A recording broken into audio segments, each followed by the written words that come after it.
Hi అండి, welcome back to our channel. ఈరోజు dum biryani prepare చేశానండి. మీకు కూడా రెసిపీ చూపించినట్టుగా ఉంటుందనేసి ఈ వీడియో తీశాను. వీడియోని పూర్తి వరకు చూడండి. చాలా అంటే చాలా బాగుంది రెసిపీ అనేది. సింపుల్ అండ్ ఈజీ మెథడ్, మీకు కూడా యూజ్ఫుల్ అవుతుందని చెప్తున్నాను. ఫస్ట్ అయితే ఏం చేయాలో చెప్తాను చూడండి. ఎంత బాగా ఉడికిందంటే అచ్చంగా మనం హోటల్లో ఎంత లెవెల్లో కొంచెం లైట్గా కాలాలి కదా, అప్పుడే దీని టేస్ట్ అనేది వస్తుంది. ఆ విధంగానే కాల్చాలి. ఫస్ట్ అయితే ప్రాసెస్లోకి వెళ్ళిపోదాం. నేను ఇక్కడ 3 ఆనియన్స్ తీసుకున్నాను. దాన్ని పల్చగా సన్నగా కట్ చేసుకున్నానండి. ఆ తర్వాత ఈ సన్నగా కట్ చేసుకున్న ఈ ఆనియన్స్ని ఇలా పీసుల వారీగా విడదీసుకోవాలి. ఎందుకంటే మనము ఫ్రైడ్ ఆనియన్స్ వేయాలి అంటే కొంచెం తొందరగా వేగాలి అనుకుంటే ఇలా విడదీసుకుంటే చాలా తొందరగా వేగుతాయి. అలాగే కొంచెం క్రిస్పీనెస్ని కూడా ఎక్కువగా ఉంచుతుంది.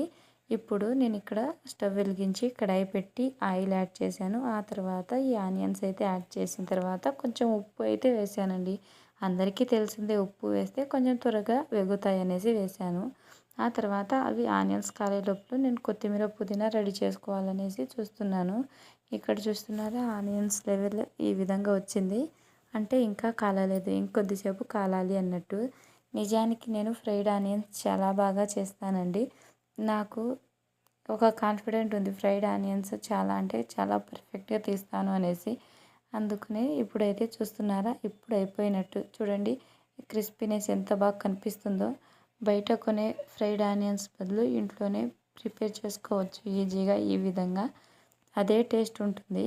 ఇప్పుడైతే నేను కొత్తిమీరని ఇవి ఇంకొన్ని ఉన్నాయి, అవి కూడా ఫ్రైడ్ చేసేస్తున్నాను. ఆనియన్స్ వన్ సైడ్ ఏమో ఇవి రెడీ చేసుకున్నాను, కట్ చేసి పెట్టుకున్నాను నీట్గా. ఆ తర్వాత ఇప్పుడు వీటిని కట్ చేసుకోవాలండి. రెండింటిని బాగా కట్ చేసేసుకొని పక్కన ఉంచుకున్నాను. ఇప్పుడు ఇక్కడ నేను ఒక విషయం అయితే చెప్పాలి అనుకుంటున్నాను. ఇలా బిర్యానీ చేసేటప్పుడు ఈ మసాలాలు కలిపేయాలండి. కలిపేసిన తర్వాత కనీసం 2 అవర్స్ పాటు మ్యారినేషన్ ఉండాలి. నేనైతే ఇక్కడ నైట్ చికెన్ తెప్పించుకొని నైటే మ్యారినేషన్ అనేది చేసుకున్నాను.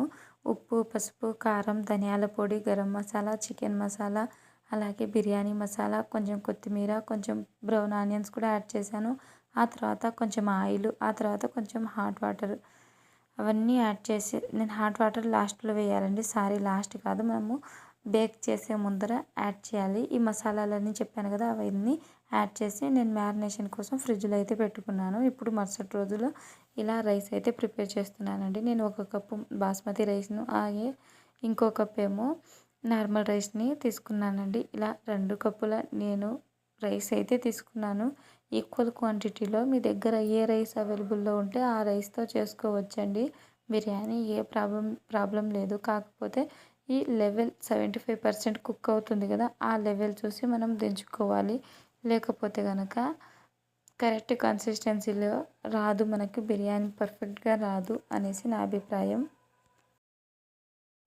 నేను ఇక్కడ కనిపించే ఈ బౌల్ తోటి నేను 2 కప్స్ యాడ్ చేసుకున్నాను కనుక ఇక్కడైతే మనం వాటర్ క్వాంటిటీ అనేది కొలచని అవసరం లేదండి. నార్మల్గా కొంచెం ఎక్కువనే వాటర్ అనేది యాడ్ చేయాలి కాబట్టి చెప్తున్నాను. ఇప్పుడు ప్రాసెస్లోకి వెళ్ళిపోదాం. ఫస్ట్ స్టవ్ వెలిగించి ఒక గిన్నె పెట్టుకొని అందులో వాటర్ చాలా ఎక్కువ వేసుకోవాలండి. అలాగే ఆ వాటర్లోనే ఇప్పుడు ఈ మసాలా దినుసులు ఉన్నాయి కదా, జీలకర్ర, అలాగే బడా యాలకులు ఉన్నాయి, చిన్న యాలకులు, అలాగే కొంచెం లవంగాలు, మిరియాలు, అలాగే అనాస పువ్వు, జాపత్రి, ఇదిగోండి దీన్ని ఏమంటారో నాకు తెలీదు, ఇది చెక్క, అలాగే ఇదేమో బిర్యానీ ఆకులు. వీటన్నిటిని ఏం చేయాలంటే నేను చూపిస్తున్న విధంగా ఇదిగోండి ఇలా ఆ వాటర్లో అయితే యాడ్ చేసేసుకోండి. వాటర్ కొంచెం ఎక్కువనే ఉండాలని చెప్పాను కదా. ఆ తర్వాత ఇలా వాటర్లో కొంచెం అల్లం వెల్లుల్లి పేస్ట్ని కూడా యాడ్ చేసుకోవాలి. అలాగే ఒక 4 పచ్చిమిరపకాయలను కూడా యాడ్ చేసేసుకొని మనం ఫ్రై చేసుకున్న ఆనియన్స్ ఉంటుంది కదా, ఆ ఆనియన్స్లో మనం కొంచెము ఆయిల్ వేసింటాం కదా, ఆ ఆయిల్ కూడా ఇందులో యాడ్ చేసేసుకోవాలండి. ఆ తర్వాత కొంచెం బుడగలు వచ్చేటప్పుడు సాల్ట్ కూడా యాడ్ చేసేసుకోవాలి. దెన్ రైస్ అనేది మనము యాడ్ చేసుకుంటూ నెమ్మదిగా రైస్ అనేది అంతా యాడ్ చేసుకున్న తర్వాత ఏం చేయాలంటే ఇప్పుడు మనం ఒక 2 సార్లు ఇలా కలిపేసుకొని చూసుకోవాలండి. అన్నం అనేది 75% వరకు కుక్ అవ్వాలి. కుక్ అయిందో లేదో ఒకసారి చూసుకుందాము. కన్ఫ్యూజన్ అయ్యి ఎక్కువ తక్కువలో మనం ఒకవేళ బంద్ చేస్తే అసలు రైస్ అనేది పొడిగా రాదు. ఒకవేళ ఎక్కువగా రైస్ ఉడికిపోతే మనకు అంత పర్ఫెక్ట్గా రాదు. అందుకనేసి కరెక్ట్ లెవెల్లో రైస్ అనేది వంచుకోవాలి. ఇప్పుడు అదే స్టవ్ మీద ఇప్పుడు స్టవ్ వెలిగించలేదండి. నార్మల్గా అయితే నేను బంద్ చేసేసాను. మళ్ళీ ఈ ప్యాన్లోనే నేను ఇప్పుడు రైస్లో నుంచి వంచుకున్న వాటర్ అనేది ఈ మ్యారినేషన్ చేసుకున్న ఈ గ్రేవీలో అయితే యాడ్ చేసేసుకున్నాను. ఆ తర్వాత కొంచెం కొత్తిమీర, అలాగే కొంచెం పుదీనా కూడా దాంట్లోనే ఉందండి. పుదీనా కూడా యాడ్ చేసి ఆ తర్వాత బ్రౌన్ ఆనియన్స్ కూడా యాడ్ చేశాను. దెన్ రైస్ అనేది ఇలా స్టెప్ బై స్టెప్స్ వైజ్గా వేసుకుంటూ రావాలి. ఇప్పుడు నేను నీట్గా ఈ రైస్ని ఆ చికెన్ మీదకి పరుచుకున్నానండి. తర్వాత కొంచెం పుదీనా కొత్తిమీర కూడా పరిచేసుకొని తర్వాత ఫ్రైడ్ ఆనియన్స్ అనేవి వేసుకొని చల్లుకుంటున్నాను. ఇలా చల్లుకోవడం వలన మనకు రైస్ కూడా మంచి ఫ్లేవర్ అనేది వస్తుంది. అలా నేను 2 స్టెప్స్ అయితే ఫాలో అయ్యాను. ఈ అన్నము నలుగురికని చేస్తే మా ఇద్దరికి 2 పూటలు సరిపోతుంది. ఇప్పుడైతే ఇంకొంచెం ఫ్రైడ్ ఆనియన్స్ మిగిలింటే అవి కూడా యాడ్ చేసేసి కొత్తిమీర పుదీనా చల్లుకున్నాను. పైనుంచి ఒకసారి నెయ్యి యాడ్ చేస్తే సరిపోతుంది. ఆ తర్వాత ఫుడ్ కలర్ ఉంటే ఫుడ్ కలరు, కుంకుమ పువ్వు ఉంటే కుంకుమ పువ్వుని కొద్దిసేపు నానబెట్టిన తర్వాత దాంట్లో వచ్చే ఆ నీళ్ళతో మనము ఇలా రైస్ మీదకి ఇలా చల్లుకోవాలండి. ఇప్పుడైతే ఎయిర్ అనేది పోకుండా కొంచెం చపాతీ ఆటని పిండిలాగా చేసుకొని ఇక్కడ ఎయిర్ పోకుండా నేను ఆపుతున్నానండి. అంతేనండి, మనకు కావాల్సిన వేడి వేడి దమ్ బిర్యానీ అయితే ప్రిపేర్ అయిపోయినట్టే.